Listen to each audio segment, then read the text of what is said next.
నమస్తే V3 న్యూస్కు స్వాగతం. నేను మారుతీరామ్. ఎల్ఆర్ఎస్ ఛార్జీలను ఇంకా తగ్గించాలని కాంగ్రెస్ ఎమ్మెల్యే జగ్గారెడ్డి అన్నారు. గాంధీ భవన్లో ఏర్పాటు చేసిన మీడియా సమావేశంలో ఆయన మాట్లాడుతూ ఎల్ఆర్ఎస్తో సంబంధం లేకుండా రిజిస్ట్రేషన్లు చేయాలని ఆయన సూచించారు. అలాగే ఎల్ఆర్ఎస్ గడువు ఏడాది పొడిగించాలన్నారు. 1,00,000 డబుల్ బెడ్రూమ్ ఇళ్లు చూపిస్తానన్న తలసాని 15,000 చూపలేకపోయారని పేర్కొన్నారు. గత జీహెచ్ఎంసీ ఎన్నికల్లో అభ్యర్థులు లేక తమ నేతలను టీఆర్ఎస్లో చేర్చుకున్నారని ఆయన ఈ సందర్భంగా గుర్తు చేశారు. గ్రేటర్ ఎన్నికల్లో ప్రజలు ఎవరికి ఎలా షాక్ ఇస్తారో తెలియదన్నారు. టీఆర్ఎస్కు డబ్బు బలం ఉందని ఓటుకు 10,000 ఇస్తారని తెలిపారు. టీఆర్ఎస్ దగ్గర డబ్బు తీసుకుని కాంగ్రెస్కు ఓటేయమని ఓటర్లకు తెలియజేశారు. తాము 6 110 మందికి గట్టి జవాబిస్తామని జగ్గారెడ్డి వ్యాఖ్యానించారు. నేను ముఖ్యమంత్రి గారికి అపాయింట్మెంట్ అడుగుతా, కేటీఆర్ గారు కూడా అపాయింట్మెంట్ అడుగుతా, తప్పు లేదు. అది ప్రభుత్వము, ఇది ప్రతిపక్షం. అడుగుడు నాది తప్పు కాదు, టైం ఇచ్చుడు వాళ్ళది తప్పు కాదు. అర్థమైంది కదా? ఖచ్చితంగా నేను అపాయింట్మెంట్ కూడా అడుగుతా. ఈ ప్రజల ఇష్యూల మీద నేను ముఖ్యమంత్రి గారిని అండ్ కేటీఆర్ గారిని తప్పకుండా కలిసే ప్రయత్నం చేస్తా. అపాయింట్మెంట్ కూడా కోరుతా. అపాయింట్మెంట్ ఇచ్చే రోజు నేను పర్సనల్గా పోయి కలుస్తా. ఒకటి స్పష్టంగా చెప్తున్నా, వాళ్ళు చేసింది చేసిరని చెప్తాము, వాళ్ళు చెయ్యంది చెయ్యలేదని చెప్తాం. సేమ్ ముఖ్యమంత్రి గారు సభలు ఏమన్నారు, కేటీఆర్ గారు కూడా ఏమన్నారు, కాంగ్రెస్ చేసింది మేము ఒప్పుకుంటాము, కొన్ని విమర్శిస్తాము అన్నారు. అది రాజకీయం. అది మేము కూడా అంతే. వాళ్ళు చేసిన 4 మంచి పనులు ఉంటే చేసినామని చెప్తాము, చేయకపోతే మేము కూడా రోడ్ల మీదకి వస్తాం, ఎదిరిస్తాం. అందులో అనుమానం లేదు. ఇక మా జిల్లా మంత్రికి నాకు పంచాయతీ ఒడవదు, ఇది క్లియర్ బై. ఇక నాకు హరీష్ రావుకి జమాయించదు. విన్నారా? నేనేమో స్ట్రేట్ ఫార్వర్డు, అది స్ట్రేట్ ఫార్వర్డ్ కాదు.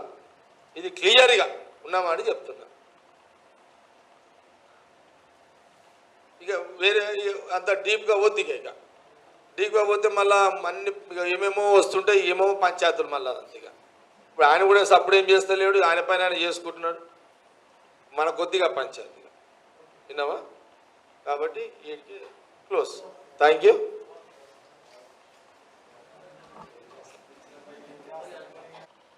పోయిన జిఎంసీ ఎన్నికల్లో వాళ్ళకు అభ్యర్థులు లేకపోవడం వల్ల గత కొన్ని సంవత్సరాలుగా రాష్ట్రంలో ఏ పార్టీ అయితే అధికారంలో ఉంటుందో ఆ పార్టీకి సంబంధించిన జిఎంసీ ఎన్నికల్లో ఆ పార్టీకి సంబంధించిన పార్టీ మేయర్ అవుతున్నాడు. ఇది చరిత్ర. గత కొన్ని సంవత్సరాలు రాష్ట్రంలో కాంగ్రెస్ ఉంటే కాంగ్రెస్ మేయరే ఉన్నాడు. చంద్రబాబు నాయుడు గవర్నమెంట్ ఉంటే టీడీపీ మేయరే ఉన్నాడు. టీఆర్ఎస్ ప్రభుత్వం ఉంటే టీఆర్ఎస్ మేయరే ఉన్నాడు. ఇది చరిత్ర. హైదరాబాదులో పుట్టి పెరిగిన శ్రీనివాస్ యాదవ్ గారికి ఇంత అవగాహన ఉండి కూడా గొప్పలు మాట్లాడి ప్రభుత్వం మీద తెచ్చి ప్రభుత్వాన్ని ఆయననే ఖరారు చేస్తుంది. ఇప్పుడు ఎగ్జాంపుల్, డబల్ బెడ్రూమ్ల విషయంలో బట్టి విక్రమార్క గారు సిఎల్పి పక్షాన్ని ప్రశ్న వేయడం జరిగింది. మరి మధ్యలో శ్రీనివాస్ యాదవ్ గారు సిటీ మినిస్టర్ కాబట్టి 1,00,000 అపార్ట్మెంట్లు మేము కట్టినాము, చూయిస్తా, బట్టి గారు నువ్వు రెడీ అనంటే మా బట్టి గారు రెడీ అన్నాడు. పొద్దున శ్రీనివాస్ యాదవ్ గారు ఆయన ఇంటికి పోయాడు, ఆయన కూడా హైదరాబాద్ అంతా తిరిగి లాస్ట్ 1,00,000 ఇల్లు కట్టినము, అపార్ట్మెంట్లు కట్టినము, డబల్ బెడ్రూమ్లు కట్టినము అన్న శ్రీనివాస్ యాదవ్ గారు లాస్ట్కి 15,000 20,000 కంటే ఎక్కువ సూచించలేకపోయాడు. ఇది వాస్తవమే కదా? 10,00,000 డబల్ బెడ్రూమ్లు కట్టిన అన్న శ్రీనివాస్ యాదవ్ గారు 15,000 20,000 కంటే ఎక్కువ చూపించలేకపోయాడు. కాంగ్రెస్ పార్టీ అడిగిన ప్రశ్నకి ఇప్పుడు జవాబు ఏం చెప్తావు అనేది మా బట్టి సిఎల్పి పక్షాన ప్రెస్ మీట్లో కూడా అడగడం జరిగింది. కాబట్టి నేను శ్రీనివాస్ యాదవ్ గారిని ఏం చెప్తున్నా అంటే, టిఆర్ఎస్ పార్టీలో కార్పొరేటర్లకు పోయిన ఎన్నికల్లో కార్పొరేటర్లకు అభ్యర్థులు లేకనే కాంగ్రెస్ పార్టీలో ఉన్న ఎక్స్ కార్పొరేటర్లని అందరినీ కూడా టిఆర్ఎస్ లో తీసుకుపోయి వాళ్ళకే టికెట్లు ఇచ్చి మీరు మళ్ళీ కార్పొరేట్లకు గెలిపించారు.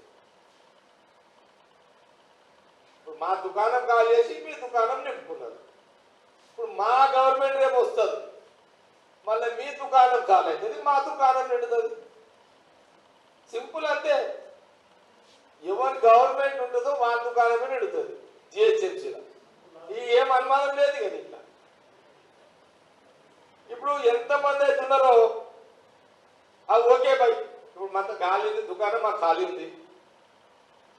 ఇప్పుడు ఎందుకంటే రూలింగ్ వాళ్ళదే కదా, కాబట్టి ఓకే.